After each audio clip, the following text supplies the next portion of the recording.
अगर तुम शुक्रिया अदा करोगे तो किस किस बात के लिए करोगे? तुम सोच कर देखो। मैं तुम्हारे मन को जानता हूँ कि तुम अगर सुबह उठते हो तो मुझे शुक्रिया अदा करते हो। तुम अगर रात में सोते हो तो तुम मुझे शुक्रिया अदा करते हो। और पूरे दिन में जितने भी तुम काम करते हो, हर एक चीज़ के लिए तुम मुझे धन्यवाद कहते हो। तो वही तो मैं तुमसे पूछ रहा हूँ कि तुम किस किस बात के लिए धन्यवाद कहोगे। कहने की ज़रूरत ही नहीं है। जब तुम्हारे मन में कोई बात आती है, मैं उसे समझ जाता हूँ।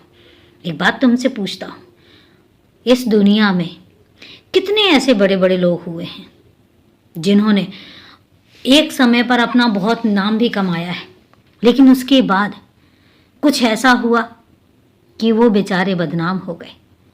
मैं उनको बेचारा तो नहीं कहूँगा, लेकिन एक बात कहता हूँ, मन में लिया हुआ मेरा नाम तर जाता है और वो इंसान हमेशा खुशियाँ पाता है।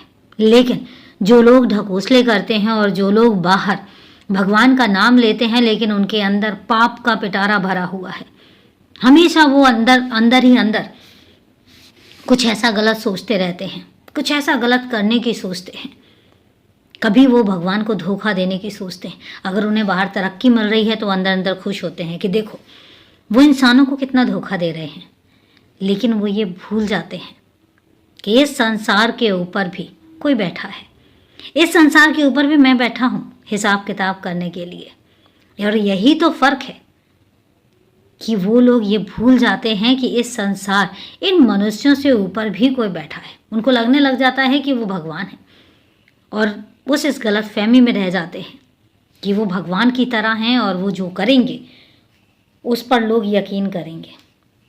लेकिन उन्हें ये समझ नहीं आता कि इस दुनिया से ऊपर मैं बैठा हूँ और मैं सबका हिसाब किताब कर रहा हूँ।